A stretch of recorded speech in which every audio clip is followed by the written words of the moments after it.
Okay. Hope see if trying to see if I can set this thing up here. Okay, let me read like this. Um, so I didn't do the live stream yesterday. I had to do it today. Been busy. There's an urgent one that came up. I decided let me just do it right now before I even forget. Before I get home and forget about the live stream. So it's about brake pads. Somebody called yesterday to complain, and so I said, let me talk about it because this is not the first time it has happened. So if you start experiencing vibration on your wheels when you are in motion, the vibration is comes up only when you press the brake pedal. So the chances are that it's likely going to be the pads, the brake pads, and not the brake pedal, especially the front brake pedals. Brake pads, not the. Generally, is people assume that once you press your brake pedal and the steering wheel starts vibrating, that is supposed to be your brake disc. It's not always the case. Um, from my observation and the experience I've had, most time is the brake pads, and that will be as a result of fake ones. The guy that called yesterday, according to him, he said when the car holds, the vibration doesn't occur. He keeps driving, but once he's on a highway or expressway, while that means he maintains about 80 kilometers per hour or thereabout, and then he presses the brake. The first time he will press the usual way or reduce the speed the usual way. The second time, nothing, but the third time, then the vibration starts. Once the car have run for like 10 minutes or 20 minutes. So I told him, the first thing I asked him was, what last did you do on your braking system? He said he changed out the brake pads and probably some other things. I told him which brand. He said, just get the mechanic money. I asked him how much did you buy? Immediately he told me the price. I tell him, "Oh, go and get rid of those parts." He said, no, the mechanic was suggesting brake disc. I said, yeah, brake disc can do that, but get rid of those parts first. Start from there.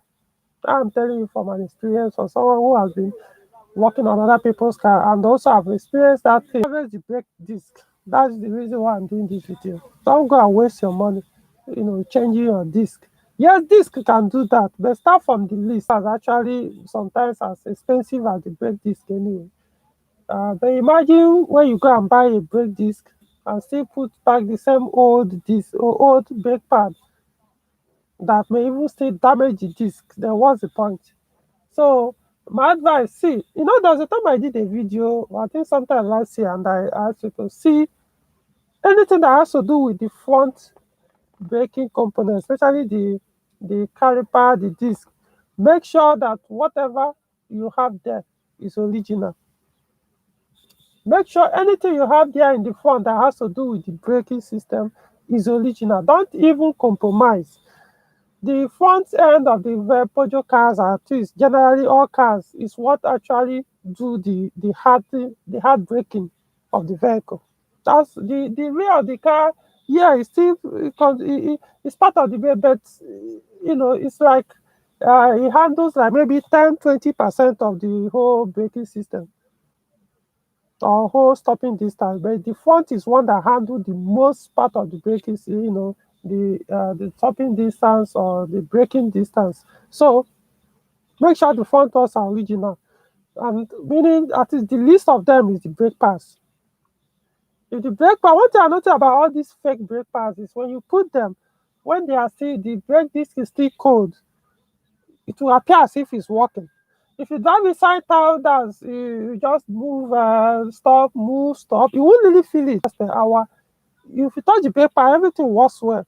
But once you enter highway and push the car, maybe close to 80 kilometers per hour, apply brake, do it like 3 times, it heats up the disc. The disc becomes very, very hot at that when you're driving on the street or inside town. So it needs a lot of grip from the pad to be able to reduce that rotation at that time. So that's why the disc becomes hotter when they are on highway and when you press the brake pedals maybe 3, 4, 5 times. So if the pad at that time is fake, you won't be able to do any work once it becomes that hot. That's why some fake brake pads, what they do is sometimes you press it, if you look as if you didn't even touch your brake pedal, the car will just keep going as you hardly feel any kind of resistance or the car is reducing speed. But especially when it becomes hot, because at that time, it becomes slippery. The brake pad becomes very slippery on the disc. So the original parts, that's why they are more expensive. But then they did a lot of research on them, use quality material that can actually grip on the disc without making the disc to wobble or without being slippery on the disc. So it reduces it. Because when it becomes too, sometimes either the stopping distance increases without vibrating or it wobbles. That wobbling means it's not actually doing the gripping very well. It can be so bad that when it wobbles, it will look as if something terrible has pulled out of your steering wheel. The entire front car will just do go, go, go, go, go, go, go, go. That's how bad it is. To tell you how bad a simple thing as brake, what's it called?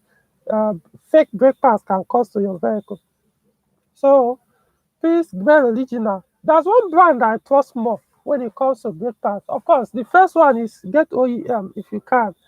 The OEM and the original new ones sometimes are basically the same in terms of cost. So if you don't know which brand or how to spot original aftermarket parts, go for OEM. They will never fail you. Or personally, I prefer original aftermarket, because even that OEM was it's not like it was the Peugeot that produced those parts. It's still those companies that produce for OEM, that package it for Peugeot and sell as OEM. It's the same people that also do there. So for me, as far as I know, those people that do the quality parts, not that I would rather, but also because their own tends to be cheaper compared to the OEM. Even though the same exact identical, no difference in quality, but because they package it for the manufacturer, it costs more. So there's one brand that I like most. That's T. Is it TRW? TRW is one of the best quality brake pad I've ever used. It's does. I don't think. See, if I have my way, I will never buy any other brand of 407, Peugeot 407 V6, and Peugeot 607 V6 Phase 2. Even that's for OEM. That's what I'm saying. Most times they are also the one that produce OEM. They actually produce the brake caliper, the brake disc, and the brake pads for these cars I mentioned: 407 V6, 607 Phase 2, both V6 and E12. So likewise, 407 EW12 as well. So I mean, honestly, if you drive any Peugeot 407 with TRW brake pad, both the front and the rear, you marvel how good these systems are, to the point that you won't really care whether it's actually performance, that's a Brembo or all these other performance you find in the market, but it's one of the top notch. Um, they also do OEM, like if it's that 407 brake pad, E12 and V6, if you open the OEM part, what you see there is that TRW.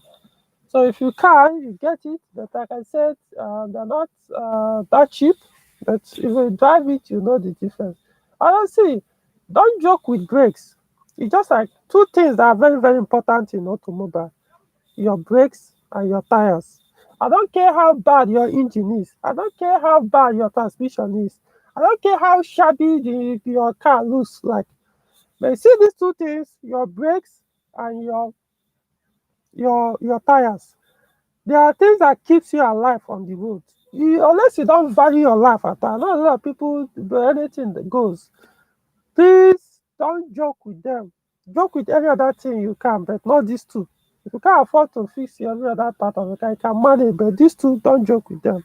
If you manage them, you find yourself. The worst thing is if you don't want to spend money on quality tires, and then on the highway you start pushing your car because to you any tires can will do the same thing, well, irrespective of the quality.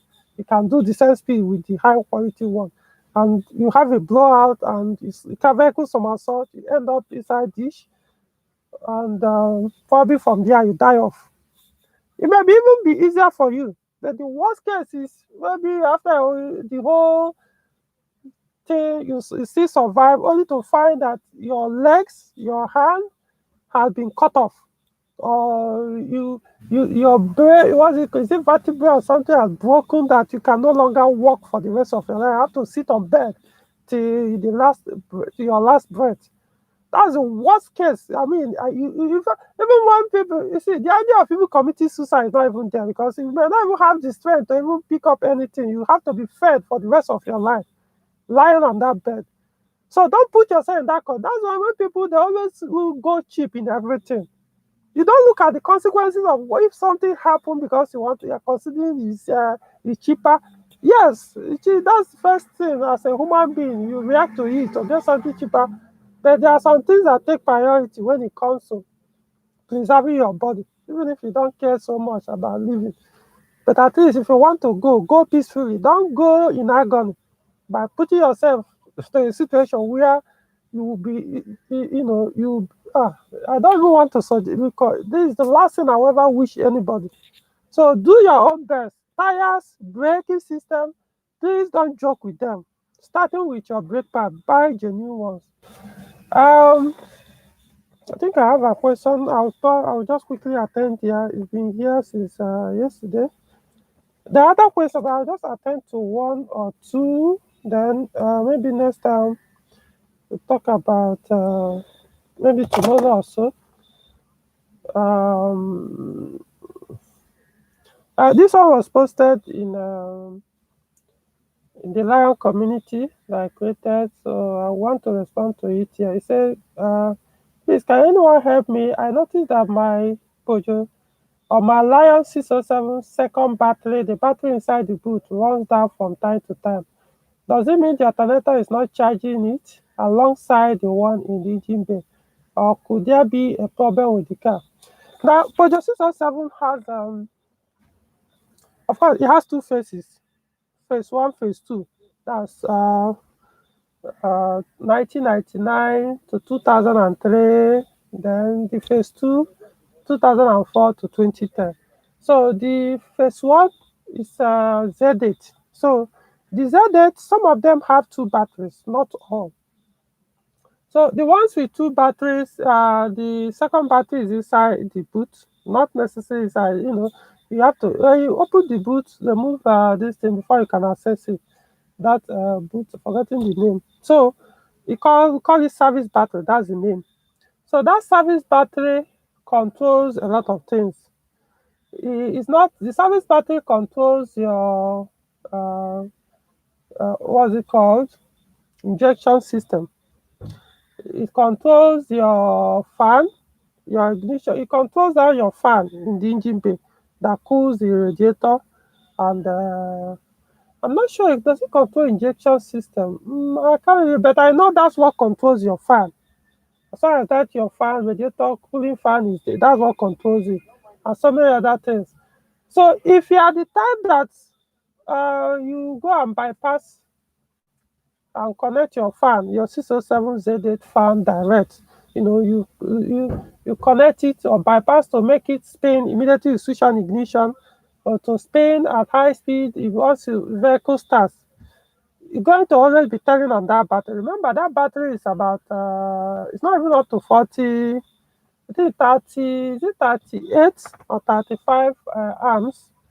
So it doesn't really carry much power. So it just it just to substitute and then keeps some of these systems running. Like that is what controls the remote control of the vehicle. That's the doors, central lock. It controls some. That's why I call it service battery. There are some gadgets and some things it controls. So you don't want to mess up anything that battery controls or powers, because it's going to drain it very high. So, for example, if you connect it to your fan to spin once the fan's ignition comes on, it means anytime your ignition stays on, it will run down the battery. Let's assume your engine is not running, you just switch on ignition to do something. Of course, your fan will not come up immediately at high speed. It's going to drain that battery. Likewise, maybe there's, it does some abuse, or maybe there's a relay that is faulty, that is running constantly, that you've not been able to replace, you've not traced what that is. There are some things that can actually drain your battery, not just the service battery. For example, your boot light, that inner one, can actually cause it. If the switch is faulty, the light will stay on permanently and you wouldn't know, because the boot is closed, so you won't see it. I always tell people, if you're having a low battery or battery drain issue, always, first thing you do is, once you close the door, you can close the boot, come inside the car, let the light go off. Then from this opening at the rear seat, you can actually look inside the boot to see if the light is on. If it's on, disconnect the bulb, depending when you can fix it. So it's possible that in your case, whatever you're dealing with, that the battery is already weak, so it's no longer. But what I'll do if I were you is to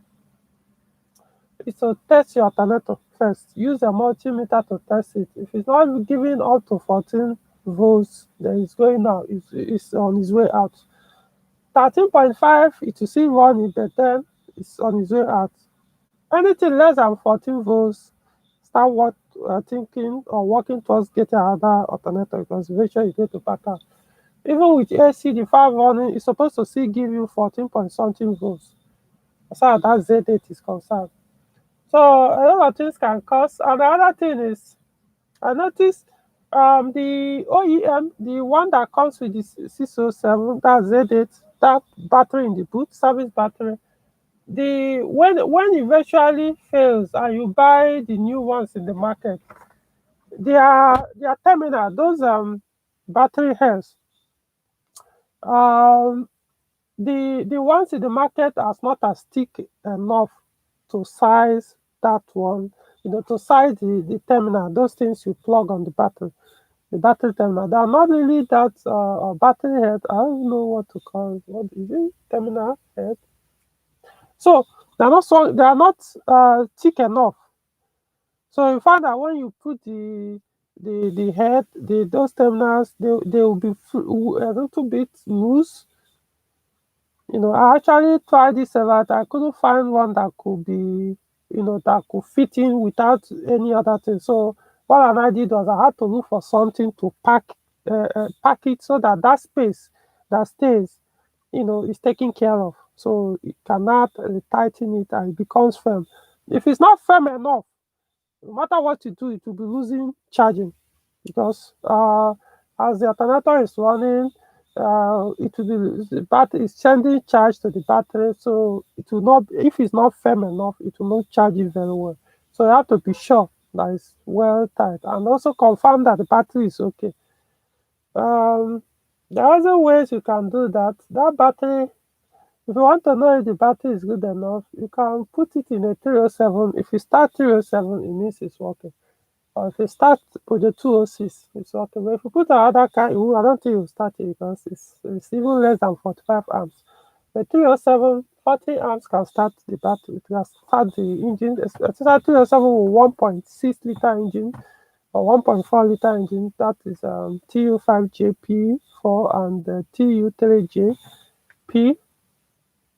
Is it TU3J? TU3JP.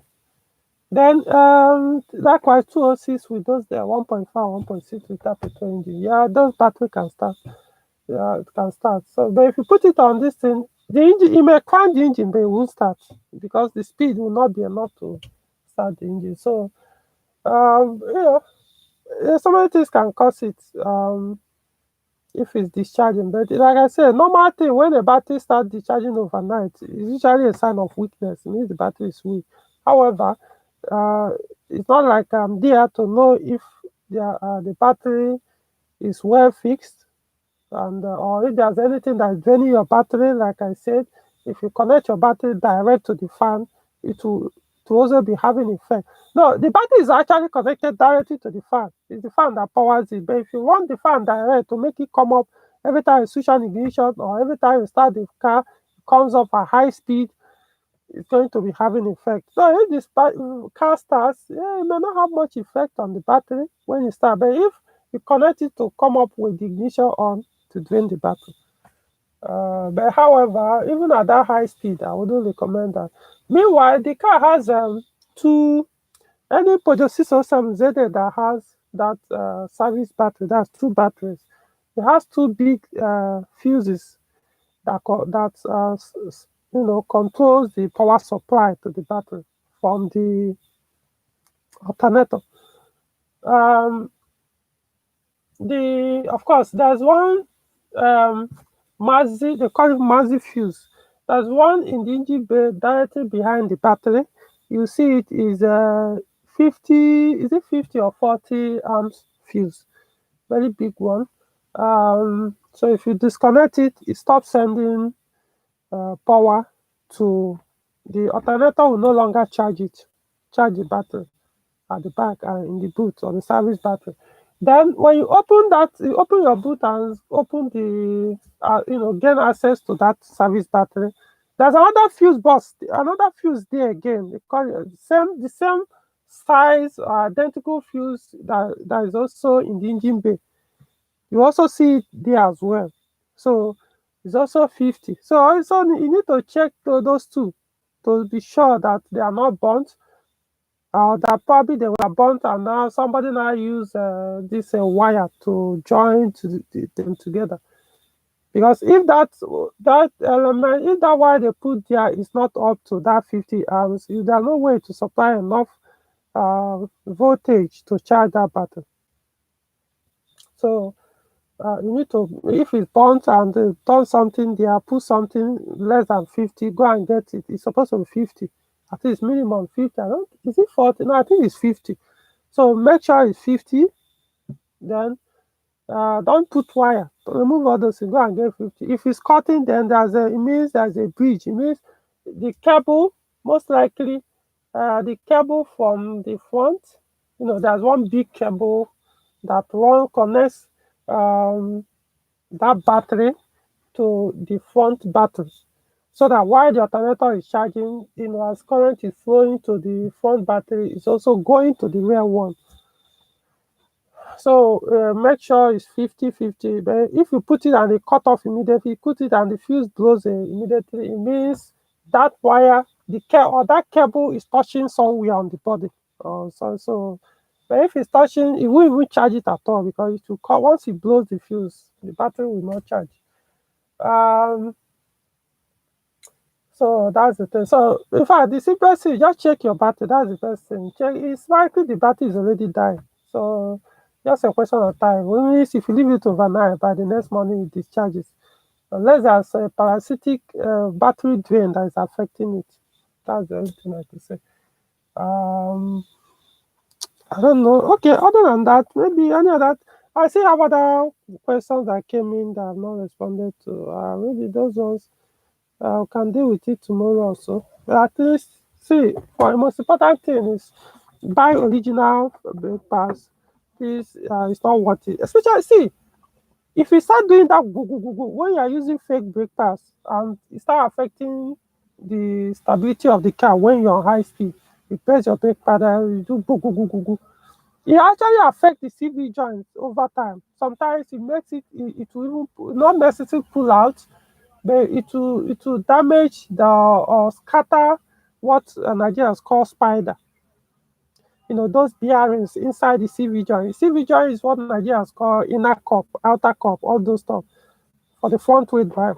So as it's doing those go go go go go go, it's actually affecting them, including both the inner one and the outside one. But the most important one it affects is the inner one, even the outside one as well, not just the inner. So don't say, let me keep managing it.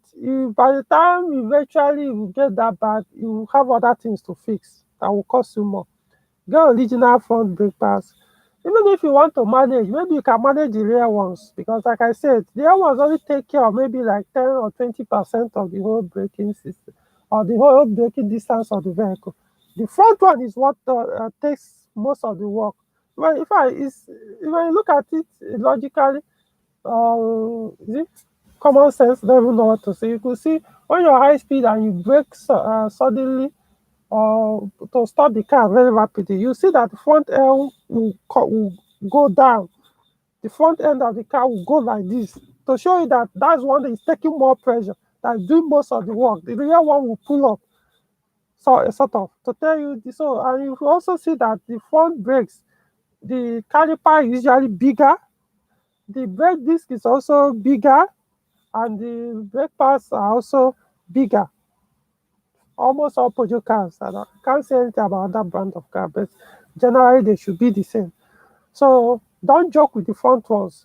You can manage the rear one, but of course, if you can, use the original brake pads too on the rear uh, calipers as well, so that it will, of course, you can't compare the ones with the original, both front and the rear original pass, with the ones with original front but fake rear pass. No matter what, there'll be a difference. One will have better braking system performance, or in other words, one will have sharper stopping distance or braking distance. One will stop before the other, depending on the distance and the speed. So it's better use genuine path. If you have any more questions, you can always send it to my WhatsApp line. Let's say that +234 80957 217. Again, +234 80957 217. Supposed to be somewhere now, but that one is by the way now. You can also send me email Ikenna351 at gmail.com. I actually put them on the maybe I also put them on the chat, but I don't think it could come up here. So I can always send um okay, I can't take more. I can always send it this I have any question on Pojo, just forward it whenever I have chance. I just close work and decide to do this now. Other than that, you know, like I said, I'm very, very busy. I'll have time to respond to it here. Okay, so that's it for today. So I'll probably talk to you guys tomorrow.